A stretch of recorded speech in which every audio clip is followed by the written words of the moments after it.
Hello. Marvellous, people are actually joining, this is great.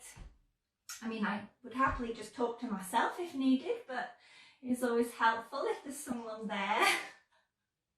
Hi everyone. Oh, thank you so much for coming. Happy Sunday. Hopefully it's nice where you are. Excellent. Thanks so much. So if you don't know, I'm Amy. Nice to meet you. I'm the Simplicity Brand Ambassador. So I'm looking forward to talking to you all today. I'm going to be running through a few things about Simplicity 9240. I'm going to wait for a few more of you to join before we get started. I'm also going to warn you, I'm feeling a little under the weather. Perfect timing for for a Sewalong. A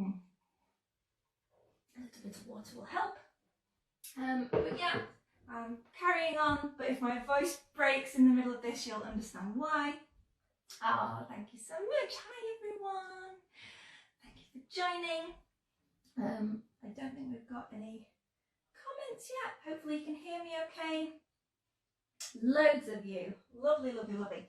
I have a phone down here as a backup in case you want to ask a question or send a comment, so I'll be able to check those out. Hello from Maryland and Texas. Hello. Oh, amazing. Okay, we've got people from all over. So obviously I'm based in the UK. I'm the UK brand ambassador. We also have a US team on Instagram, so you might also be following them. But either way, you might like this pattern, you might want to make it. We have a lot of followers in Australia, I'm sure, are going to watch this back. They might need to make this for their cold Australian winters. And yeah, I'm looking forward to talking all things sweatshirts with you. Marvellous. Okay, 50 of us. Washington DC, Kentucky, loads from America. Orlando, hello. I do love America. I've been many times, so it's so nice to have you all here with us. Oh hi, oh my gosh, so many Americans. You're very welcome. And hopefully I don't mispronounce anything in my strange English accent that you can't understand, but you can ask me if I do. Okay, let's get started.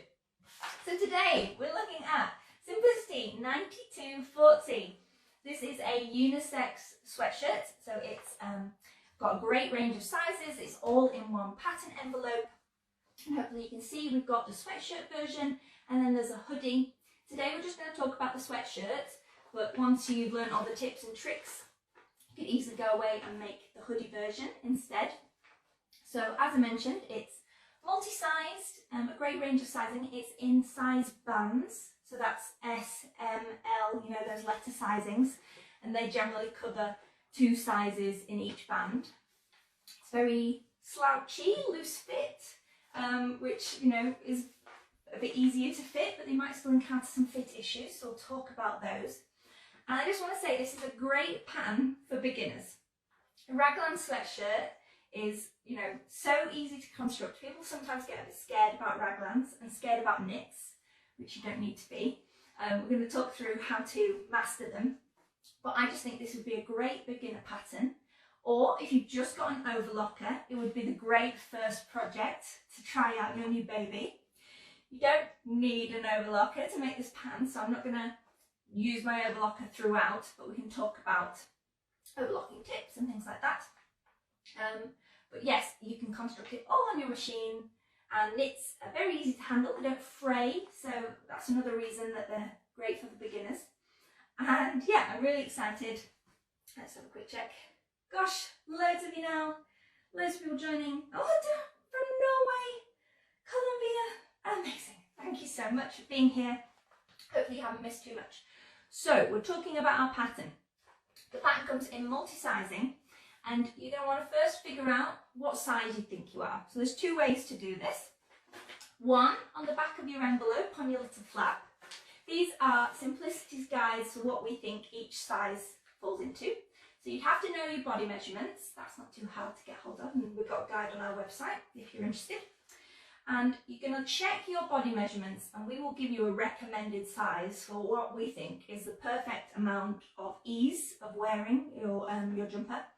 And in case anyone doesn't know what that means, ease is sort of like the breathing and moving room between your body and your clothes. So I'm wearing something that's quite close fitting. This sweatshirt is quite loose. As you can see, I've got my one that I made earlier, if there are any Blue Peter fans out there.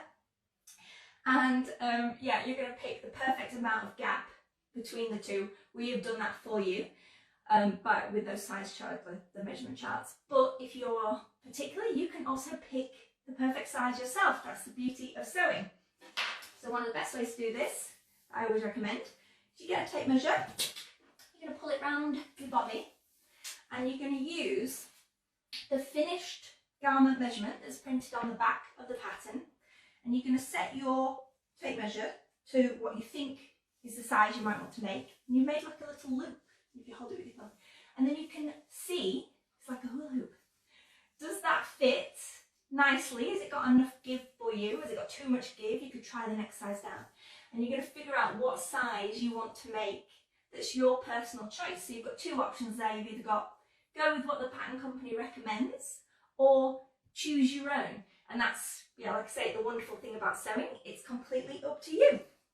Okay, so once you picked your size, I picked a size S in the end. You're also going to want to check your fabric. So on the back, we've got our pattern recommendations for fabrics, and they're saying, you know, definitely stretch knits.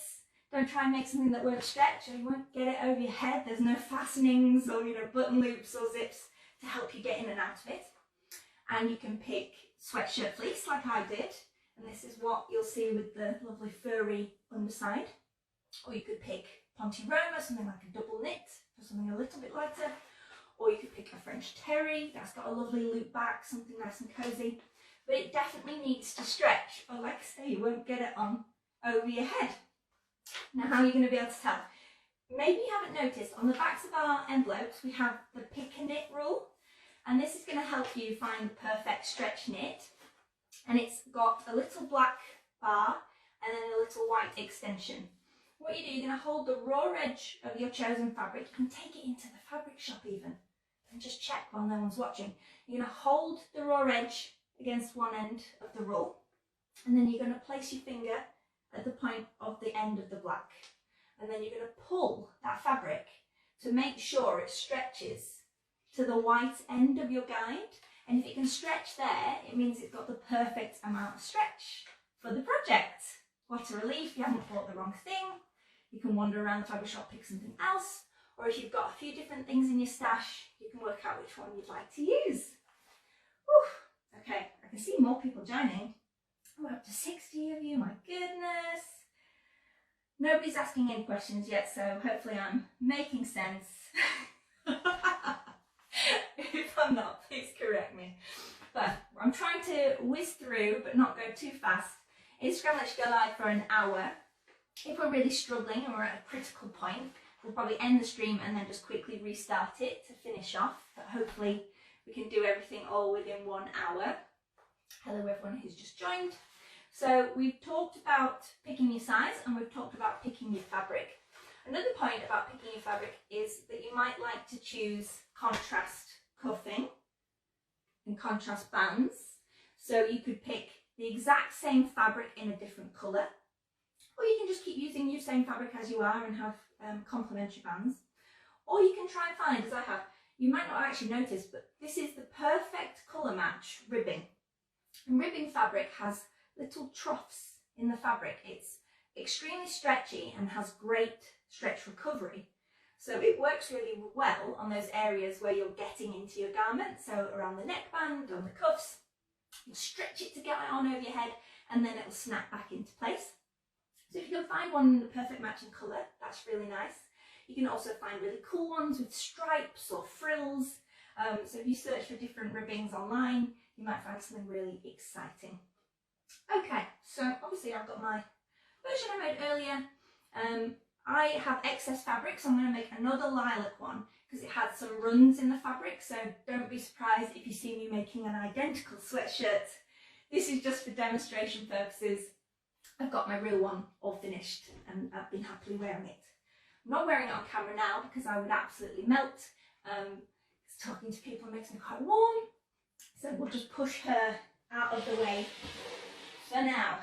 Whew. Okay, so what I wanted to talk about next was some classic fitting tips for making raglans. Now, it's always best with any project, I'm going to sound like a broken record because I always talk about it, is making a toile, also known as a muslin because sometimes they're made out of muslin fabric. Toile is the French, but it's essentially a practice version of your garment.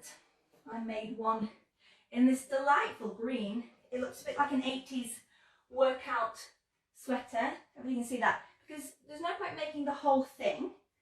It's only got little short sleeves and I didn't put a neckband on it. But I wanted to double check some fit adjustments that I've made and see if I picked the right size. If you've got scrap fabric or excess fabric, that's a really great way to make sure you're on the right track before you cut into like your most precious fabric. So if you can make a toile, please do, just to, you know, keep yourself sane while cutting into luxurious sweatshirting. But there are also some other fitting tips that I thought we could cover. I'm going to come real close now. I've got my little fitting board. Okay, hopefully we can see this. We can pull it a bit closer if needed. First things first, I'm a short lady. I'm only 5'4". This pattern is designed for men and women and, you know, of all different, everybody, anyone of any shape and size. That means it's kind of factoring in a lot of tall people.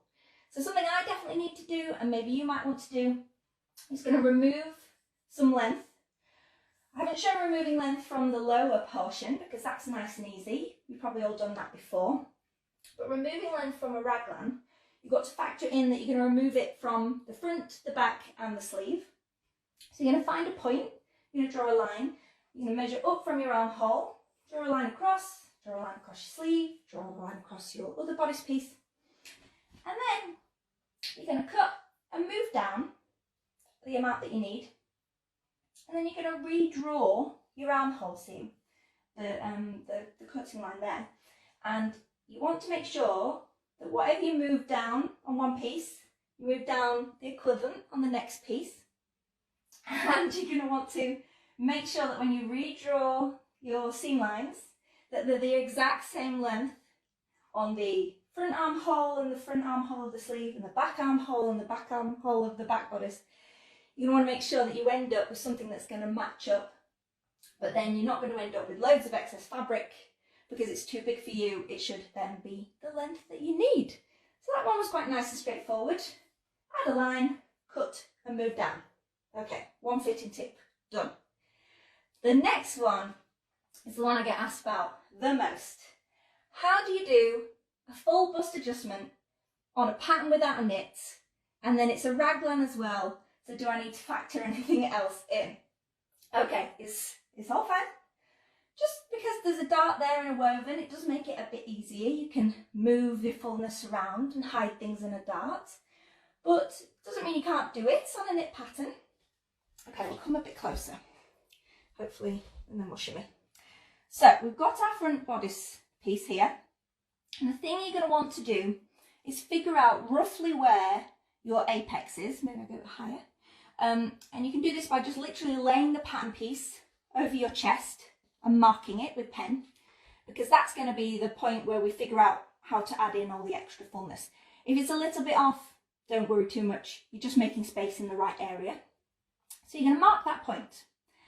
Then you're going to mark a line that's 90 degrees to the front edge through that point. And then you're going to mark a line up parallel to the folded edge to that point as well. Last but not least, you're going to find the centre of your armhole, or as close as you can get it, and you're going to connect the lines. So we've got 3 nice lines, or 4 if we count each half. Hopefully that all looks good to everybody. If you've ever done a full bust adjustment on a woven, this might start to look familiar as well. But if you haven't, not to worry. Ooh, I kicked my tripod. Next, here we go. So what you do is you're going to cut the lines. You're going to cut all the way through from this side, stopping just before the corner. I'm going to make a little hinge point. You're going to cut all the way up and all the way here and leave a little hinge point. And this piece will actually start to fall away. Then you're going to figure out how much you want to add. A little goes a long way with a knit pattern because it's stretchy. So these are obviously scaled down. I'd say probably add a centimetre. That's probably going to be more than enough for a full bust adjustment. You can play around with a bit more or a bit less. And first thing says, you're going to move this little piece on its own. You're going to come down 1 centimetre, tape it back in place so that the front line is uninterrupted, but you're adding a bit of length. Next, you're going to pull your hinge so that this gap here starts to appear, and at the very end of it, you want to try and make that distance about 1 centimetre as well. You see I've got some tape to hold it in place. And then last but not least, we're going to swing this piece out to make a gap down the front. And again, right at the top, that should be around 1 centimetre. You can see in red everything that's been added. That's amazing, that's loads. You've actually added quite a lot of width by the time it gets to the waist and hip. So I don't know about you, but generally ladies who have a fuller bust generally also have quite rounded derrieres as well, and you know, they might need a little bit of extra room lower down. So you could keep this in, or you could choose to get rid of it. So there's two options there. If you choose to keep it, you're just going to want to make sure to remember to add what you've added onto your hemband to make sure that it still fits. If not, we're going to move along and show you how to get rid of it. Okay, so you see our last one. Here, the thing that we're going to have to do on, regardless whether you're keeping or losing the extra width that you've added, you're going to straighten off the edge, because actually it's got a bit of a weird pivot on from all the work we've been doing. So you want a nice straight hem, and then you're going to take what you added on from the side seam, because you can just redraw that side seam, and as long as you manage to keep it roughly the same length, it will then fit to your back bodice, to your, at your side seam. But what you've actually done is still kept all this extra space up here. You've kept your armhole seam the same, so that's definitely going to fit. Your side seam, regardless of which exact position it's in, it's the right length, it's going to fit your back. But what has actually happened is you've made some nice fullness for your bust in the right area. Whew. Okay, I feel like that went quite fast, so hopefully you followed along, and then maybe you could re-watch after the fact. I'm going to make this available, and you could have a go at adding your own fullness. If you do actually happen to need a small bust adjustment, if you put on your jumper and you've got loads of excess fabric that you don't like, you're effectively going to do the reverse, and you're going to squish everything in, overlap it, and reduce some length and reduce some space, and reduce some excess that way. But what I generally find is that most women need a little bit more room, so this is the way to achieve it, or at least should I say one way. There's always many ways to do everything. I like this method because I think it's the neatest, and it doesn't affect your armhole too much. So hopefully you enjoyed that. Oh, okay, now flip it over. Then I thought I'd show you one last kind of common adjustment, which I often hear people say that they've got very square or broad shoulders, and raglans are a bit unforgiving for that. So you might want to build in some extra space around the top of your shoulders to your shoulder point. So there's two methods to do this, depending on how square you are, how broad you are, how much you need. This would apply to men too, so if you're especially broad shouldered, listen up. Okay, so the first method is taking your sleeve and making a connecting line between the two underarm points. Then you're going to find the centre halfway, and from there you get to draw out this lovely fan of marks. So first you're going halfway between this seam line and drawing a line, the top of the sleeve, the top of the other side of the sleeve, and again halfway. I'll come a bit further across. Now again, you're going to be cutting. You're going to cut in, leaving a hinge at every single point. This one I tried to keep a bit looser so you could see, look at all these hinges. And what you're going to do is you're actually going to pull the two sleeve seams.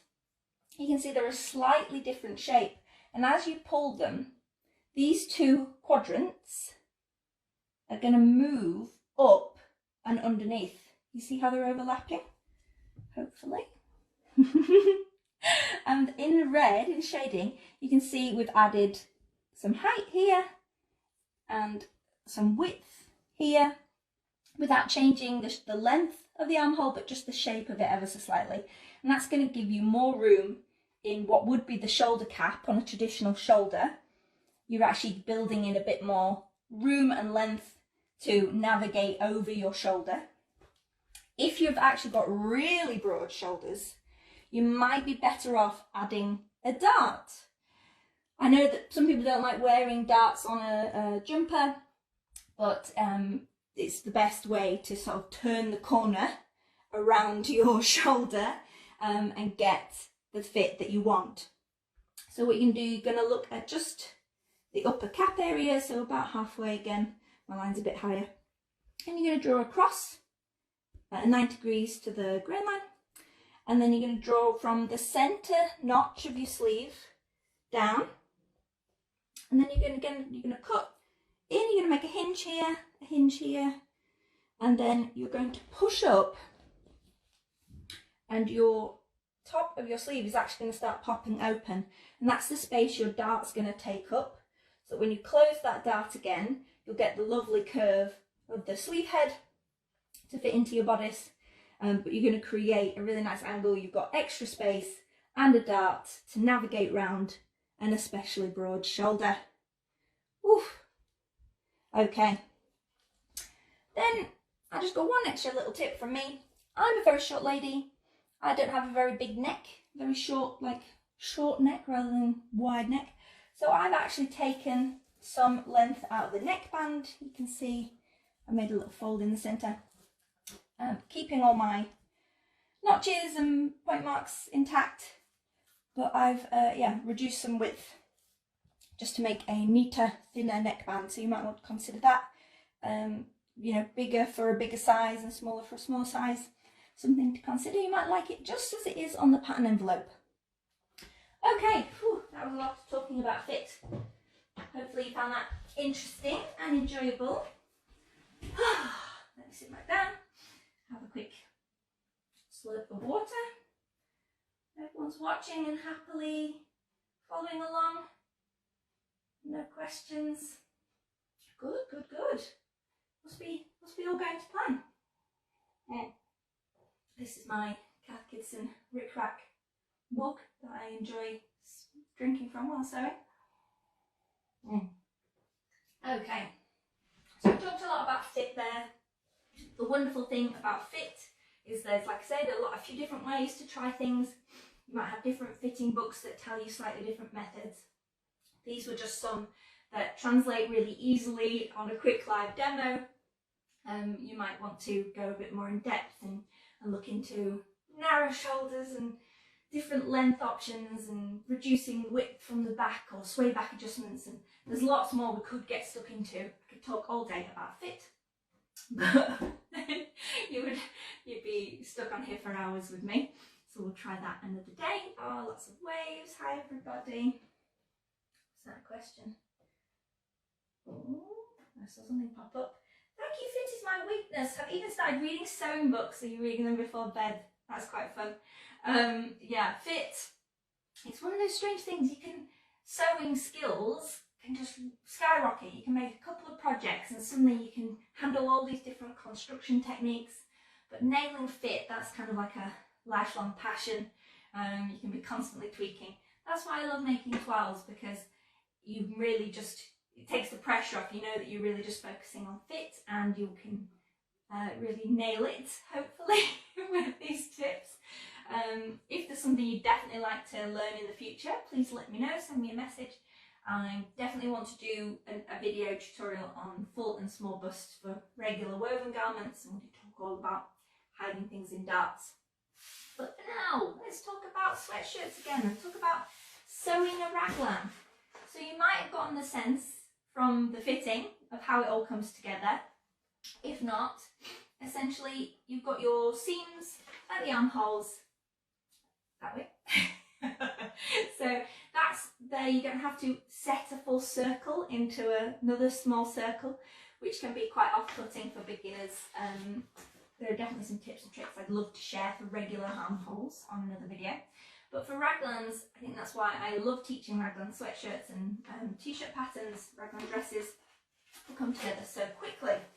Let me move that out of the way for now. Okay, so you're going to have cut out 2 sleeves, a front bodice, a back bodice, some cuffs, neckbands, hembands, either in contrasting fabrics or coordinating fabrics. And it comes together so quickly. This is the beauty of it. So let's start by taking our front, and hopefully you'll be able to see this. So we have a front bodice piece. It might look a little strange.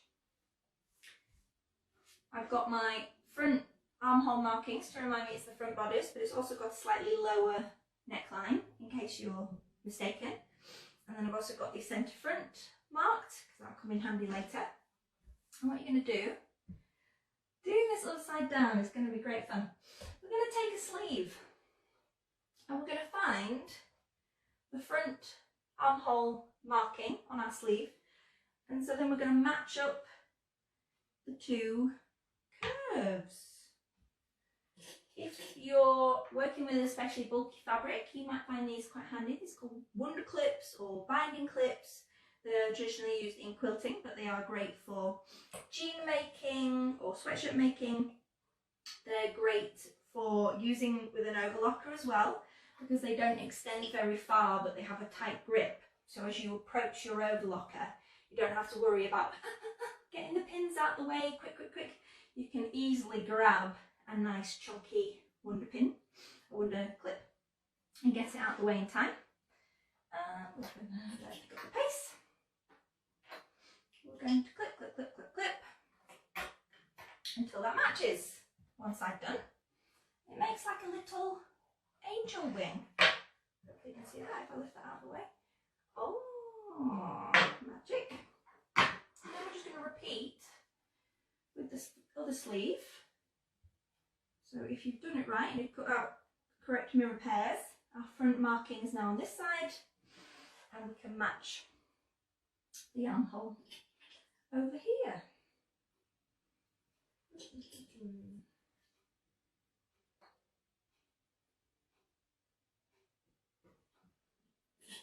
My voice being a little croaky again, so I'll apologise. I'm starting to feel a little under the weather. My husband kindly brought home a cold with him after he went to watch the NFL the other day at Wembley, and obviously it was very COVID safe, but people still had colds, so he brought me one home. Thank you, darling. Okay, we've got 2 sleeves pinned in place. So nice. A nice, relatively straight line to sew, so you're not trying to do some crazy curve, and it'll actually go pretty quick. So I'm going to sew them on my machine now, so it won't be too noisy for you. And I've got my machine set up with a stretch needle. So ballpoint needles come in all different sizes, just like regular needles. So this is a mixed pack. I've got 11s up to 14s. The heavier weight your knit fabric, the heavier weight your needle, just like in wovens.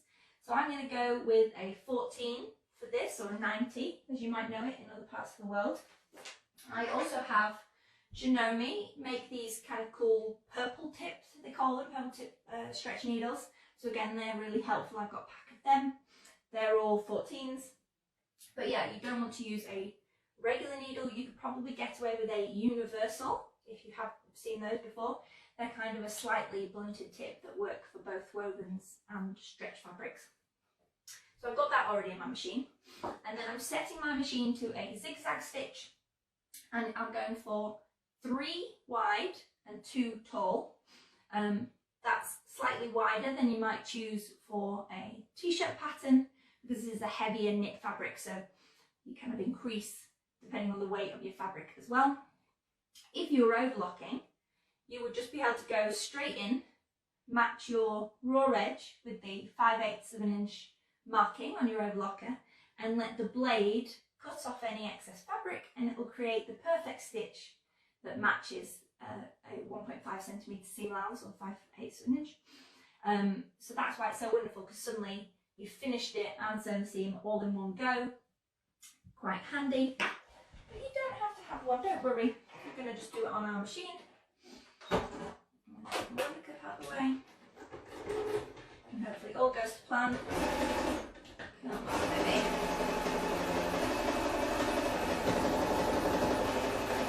Hopefully she's not too loud, you can still hear me.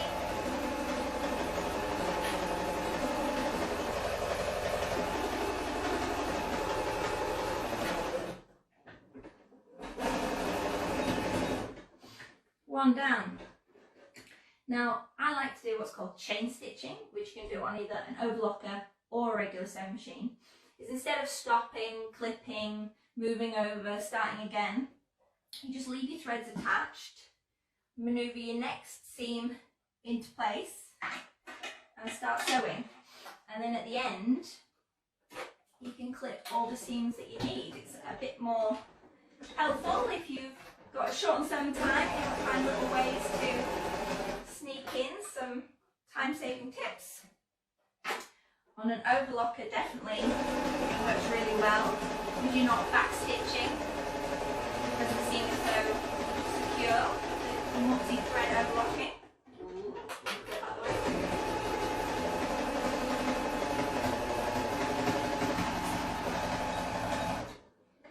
Oh, I did creep a little bit, not too much. Marvellous. And then so you'd still be connected by a thread, and then you can snip at the end, and you could do that with multiple pieces. You could even attach your front and back all at the same time, because what you're doing now is going to get your back bodice piece and lay that down on the table just as you did before, and now you're going to take your opened out piece and you're going to match the back. Ooh, there it is, the back armhole of your raglan. Just going to lay it on top just as you did before. Going to match the curves.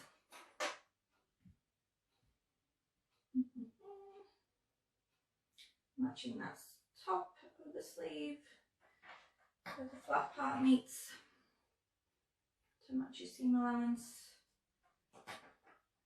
So you can even see I'm putting my wooden clips on upside down. They're that easy to just grab hold of and remove. I like the fun colours. Anything that makes sewing a little bit brighter and happier is alright in my book. And then we've got the back of the other side. And we're going to match that up. And we're effectively making a big tunnel.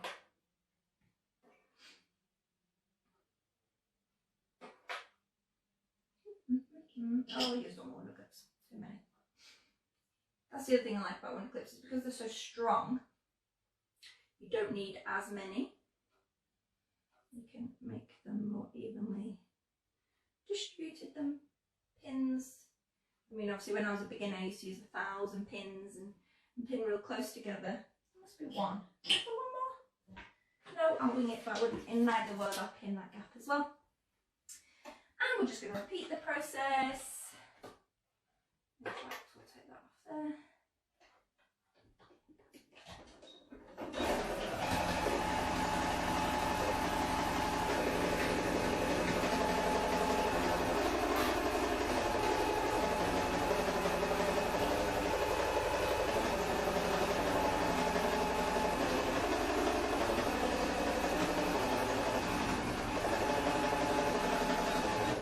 So much faster on an overlocker, but don't worry, we're probably still going pretty fast for a regular sewing machine.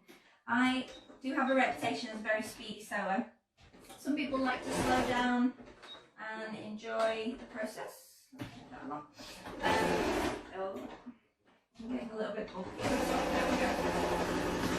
Have a cup of tea, spend all day sewing, hide away from the kids or the family in your own special little area. That's wonderful too. There's plenty of that going on in my house. But if you are short on sewing time, you're going to get to show quick bursts in the morning before dinner, having little speedy tips can help you maximise your sewing time. And a sweatshirt is just a great project for getting done quickly and start enjoying wearing it. Okay, so let me hold that up. There's my front and there's my back. So we have what's coming together pretty quickly. Looks like a sweatshirt. If we fold that sleeve in half, you can sort of start to see, there's the underarm point, there's our neckline, another underarm point. Wow, pretty much there. Now, there's two schools of thought for what to do next. Simplicity recommend putting your neckband in next, because you've got this lovely flat opening where you could add your neckband. If you'd rather, if you want to check the fit, see how you're getting on, you could sew up the side seams next and then install the neckband after, but you'd probably find it a bit easier to install while it's nice and open. So I'm showing you the back of the fabric. You can see we've got marks around our neck hole opening. So what we've effectively done is quartered the neck hole opening, and this is using the pattern notches. There's a notch on the top of the sleeve that shows your shoulder point, where you would probably have a shoulder seam on any other garment. Got one of those on each side. And then you've got a centre front mark for your front neck hole. And you've got a centre back notch for the back hole. Easy peasy. Then we're going to take the neckband piece, and if you've marked it up correctly, hopefully they come out on the light, you've got the same marks. You've got shoulder seam marks, centre front mark, shoulder seam marks, and then the seam that you create from your two neckband pieces will actually be the centre back. So that's quite good, isn't it? You'll be able to match each of those points, distribute evenly, and have a lovely neckband. A little bit about neckband maths. Neckbands are designed to be smaller than the openings that they go into. Same with cuffs, same with hembands. And this is because as it stretches to go around the curve, it will force it inwards and create that lovely flat, flush neckband. If you have something that's exactly the same shape, you'll probably find it starts to stand up away from the body. If that happens, you'd be probably best, if you've like accidentally stretched it out or accidentally cut the wrong size, unpick it, make it a bit smaller and try and install it again, because you want that lovely flat curve around the neck hole. So what we're going to do, we're going to place neckband right sides together and a zigzag stitch. Got people, see, we're a bit bulky. I have a little button on my machine, you might not have one on your foot, that helps with bulky fabrics. If I press that in, it lets me get started. Bulky fabric, or you might have a humper jump, which is again another little tool to help you get started with something bulky. So we have our seam. Put them away. There we go. What I always recommend doing, these aren't in the pattern instructions, but because everything gets quite bulky in a sweatshirt, you want to grade half the seam allowance down to half and then angle off. Hopefully you can see that. And this is going to help you. So when you come to turn your neckband, you're going to press open the seam. You can press or on an iron if you've got time. And then when you bring those two pieces together, the seams, the thickness of the seam isn't going to match the seam allowance, so it won't be as bulky as it could be. It will hopefully lie a bit flatter. So there we go. So we've got a nice folded in half neckband. Lots of people joining. Hello everybody. You're all quietly following along, thank you so much. And we're going to pin it in half on the width. I've gone for pins now, obviously I'm switching between. You can use whatever you like, pins or window clips, as long as you're keeping everything aligned. You can even use a mixture of both. I'm picking from a little pin dish outside, keeping all your markings. So the thing I love about the the pen I was using, and kind of purple marker to mark everything. That is an air erasable and water dissolvable pen. And I like that because it sort of bleeds through to both sides of the fabric, because we're pinning this wrong sides together, so the right sides are on the outside on both sides, and you wouldn't be able to see your markings. You'd have to mark them on the right and the wrong side to keep yourself on the straight and narrow. But with the air erasable pen, it sort of bleeds through, so you can still see them on the wrong side, which is extremely handy, especially things like this. So this is my little air erasable pen, cheap and cheerful. Dabs on, splash of water, off it comes. If you're feeling a little nervous, you can of course check on a scrap piece of fabric just to make sure it definitely comes out of your chosen fabric. But I'll make them a bit stronger, hopefully you can see them there. So we've got the centre back seam, we've got the centre front mark, let's go over it a bit more. And what essentially is happening, we've got quarters, half, half, and quarter and quarter. And then you're just matching quarter to quarter to quarter when you pin it in place. So handy. The centre back seam goes at the centre back of the neckline. So we're going in place, right sides together, seam pointing upwards. And this will probably, as you add the third layer, you'll start to see how chunky that's getting. So any chance you can get to reduce the bulk in the seam allowances, I always think is worth it. And then we're going to find the halfway point.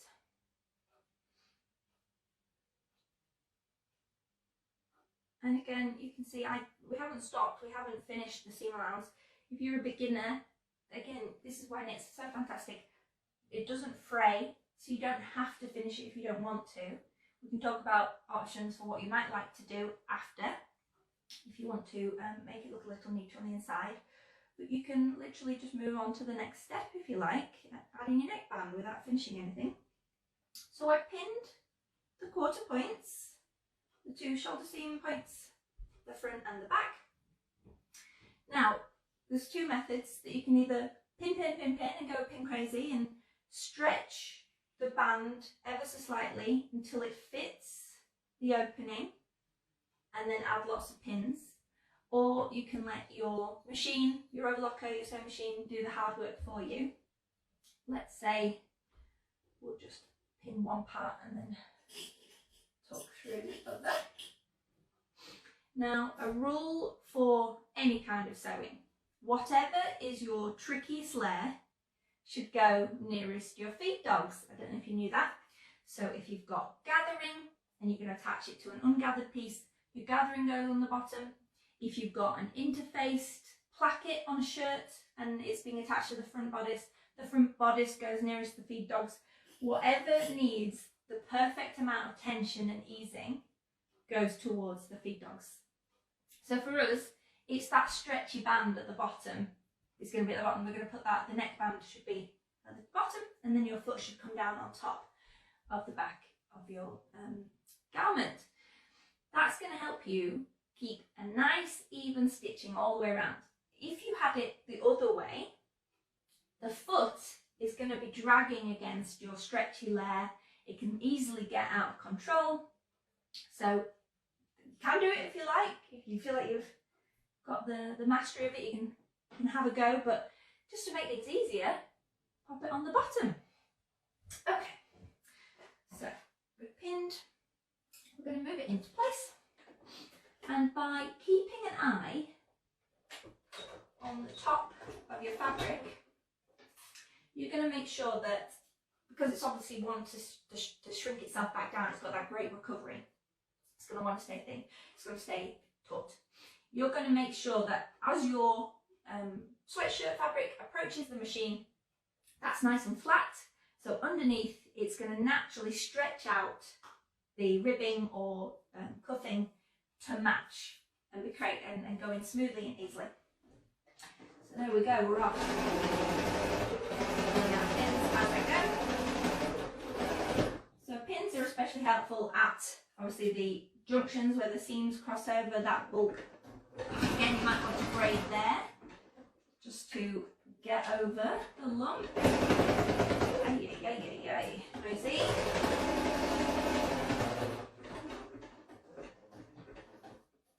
And then here I've got a bit where I'm just going to do it freehand. So as long as I can see that my top layer is flat, I can go in. Sleeve seams usually nicer towards, pointing towards the edge of the sleeve.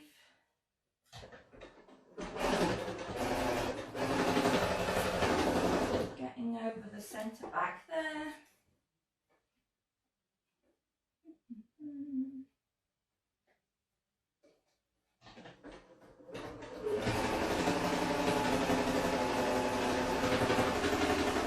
You can hear it when it goes over the chunky armhole seam.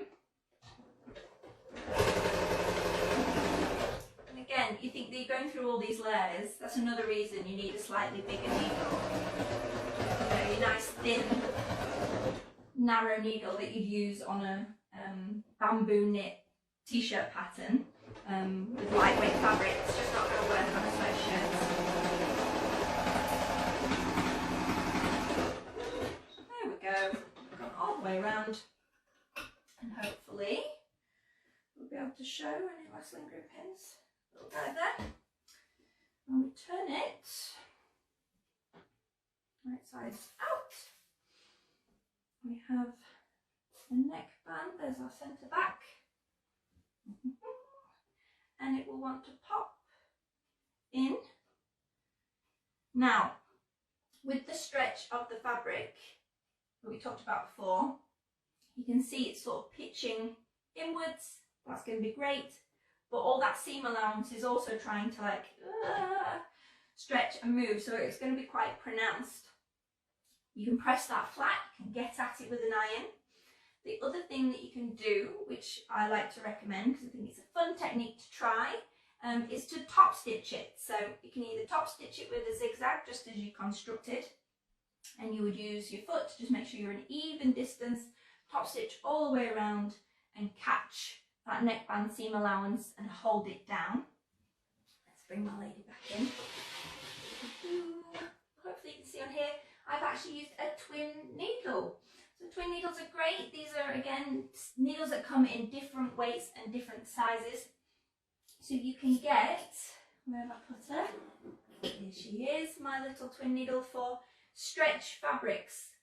Hopefully we can see that. Come a bit closer. So you can get stretch twin needles, woven twin needles. And the fun thing about twin needles is it's both the weight of the needle that you're factoring in, so the heavier your fabric, the heavier your needle, and the gap between the two needles, the heavier your fabric, the bigger a gap. If you've ever tried to sew with too narrow a gap between your two needles, you might have had what's called tunneling. That's where the fabric is being forced up into a weird little bulge between the two rows of stitching. That's often because people are picking the wrong gap between their two needles. So I use that to go all the way around the neckline, catching again that seam allowance nice and flat. I'm really pleased with that. So have a think if you'd like to top stitch your neckband, or you can just have a go steaming it down. You could just tack it just at the seam lines if you prefer. Let's have a quick check. No questions about that. Everyone seems pretty happy. Good to know. Oh, thanks everybody. So pleased to have you all here. So we've got our neckband in, fantastic. Now we can look at constructing the rest of our sweatshirt. We're going to fly through from here because a lot of the principles are the same. We're actually now going to get to do our side seams. How are we on? We're on 10 to 4, oh my goodness. It does go fast. So we're going to turn everything inside out and we're going to match up our side seams. And again, this is why I love Raglans, because you're going to sew it all in one straight swoop. Gosh, that's a tongue twister. All the way down your arm, round the underarm and down your side seam. That'll be quick, won't it? She hopes for 10 minutes to go. So when you're matching your underarm seam, something that can definitely help with bulky fabrics is offsetting your seam. So you have one set of seam allowance pointing one way and one set of seam allowance pointing the other way.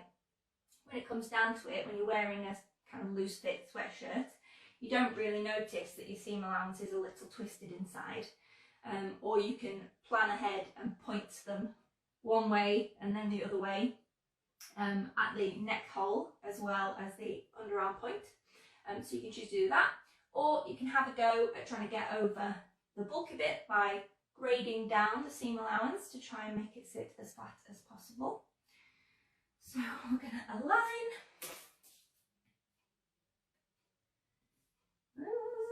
Trying to grab pins. And then I think we'll just do one side and we'll attach a cuff just so you get the gist. And that was not a long time, is it really? And plus we talked so much about fitting, which is the really juicy stuff. That's what people are mostly tuning in for, I think. I hear a lot about, I don't know how to fit raglan sleeves. They're kind of, I like them so much, it's like princess seams. Princess seams are so helpful in fitting. They might not be great for if you've got a beautifully printed fabric and it cuts the print all in half, but in terms of getting a great fit, princess seams are amazing. And then let's go down the arm. I can never remember if Instagram kicks you off or it just warns you and then you have to stop it now. I would think that they kick you off, won't they? How cruel Instagram. Unless I'm mistaken and things have changed. It's been a while since I've done a live stream. It's nice to be back. I'm gearing up for lots more. I used to do them once a week back in my former days as Love Sewing magazine editor.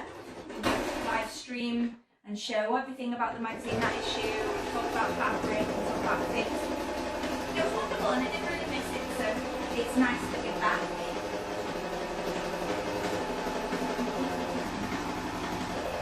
Oh, running out of thread. That's another reason we might have to stop a bit earlier. I do have lots of purple though, so I can pick up another principle, might even be one above me. So far so good.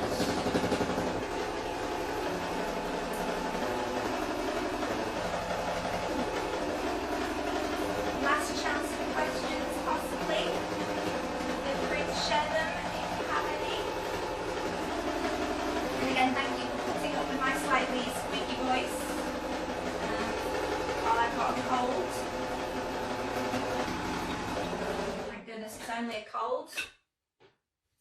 Hurrah! We have a sleeve seam. Let's turn that the right way out. And it's all starting to come together marvellously. So with cuffs, it's the same approach again. Haha, here's one I thankfully prepared earlier. You are splitting the seam allowance just as you did before to reduce bulk. So grade to about halfway. Turn wrong sides together. It's actually a bit easier with the cuff because instead of quarters, it's so little, you only really need to do the halfway points. And what you're going to do is align the seam of your cuff with the seam of your sleeve. Here's where it gets a little fiddly. I always think it's better, just to see what's going on, to put your cuff on the outside of your sleeve first. And then when you come to sew it, flip it inside out to repeat what we just did, where you have the trickier fabric, the ribbing fabric, nearest your feed dogs, just as we talked about previously, because that's the best way to have control, whatever the trickiest fabric is. Put that by the feed dogs. And you can use this to figure out how much you need to stretch and move. There we go. Lost my notch for a second. Ooh.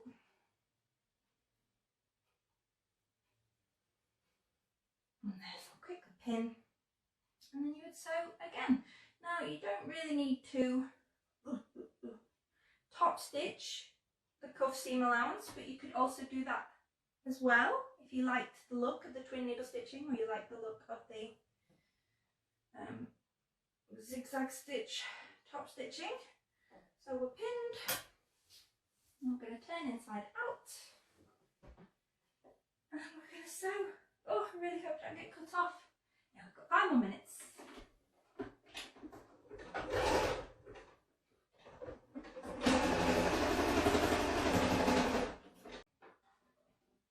Oh, you see what I've done there as well. I even fibbed to you. I've put the ribbing on the top, so that's why I'm stretching out by hand.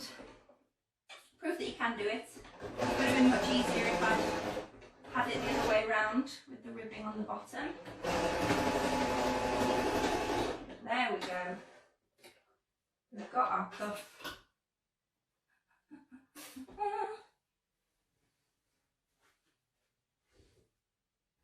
Amazing.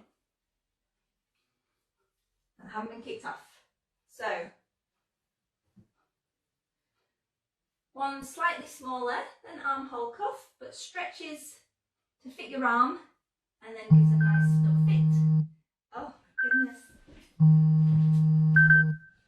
Alarm's going off, everything's going off, warning me. Thank you so much for following along and putting up with all of this. So you're pretty much there then. You've got a bodice constructed, you'll have done the other underarm seam. You'll have a neckband, nice and fitted in place, and then maybe steamed or top stitched in place. You'll add your other cuff, and then you'll add your hemband just the same. I wanted to add one little point.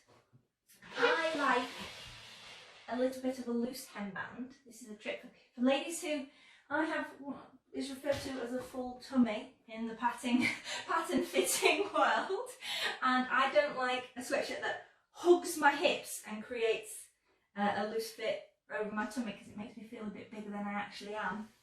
So what you can do here is, you know, we talked about how the magic maths of neckbands and hembands, etc., that they're a bit smaller. You can actually just install it to be an exact match of the opening. You can see how this is like nice and loose. You could just add it like that, or you could omit the hemband and just fold under and top stitch your lower edge. Again, that's the wonder of sewing. You can create something that's perfectly suited to you. Ah, so many hearts. Thank you so much for watching and waving and being supportive. I hope you've enjoyed this. I know it was quite fast and furious with just an hour, but we covered most of the main topics and lots of fitting tutorials, so I think it's been a success. And yeah, I got back into the swing of jattering away while you're all watching, so thank you for that, for supporting me as I get back into the habit of it. And we'll have another live stream soon. I didn't see any questions, so I think you were, oh, what size zigzag stitchings do you have? I had a 3 wide by 2 tall zigzag for a heavier weight stretch fabric like this. Normally I love a 2.5 by 2 when I'm making jersey, so I've just gone that little bit wider to account for thick fabric. Hopefully that helps.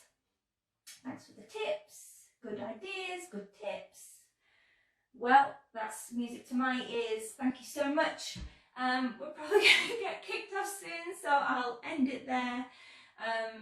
Thank you so much. I hope you all get to make a lovely sweatshirt and share pictures with me. Tag Simplicity McCall's UK in your pictures so I can see them all. It's me, I'm on the Instagram account, I'm following everybody, I'm looking at whatever you're making and getting super inspired. I love seeing everybody's creations, and if you haven't seen any of our other fitting tips, I've put different videos up, how to move darts, how to pick stretch fabrics, all great things like that. And there's going to be much more coming. So please follow our account if you're, well, you must be following hopefully if you saw this notification, but keep following, keep chatting to us and keep sewing. Thanks everyone.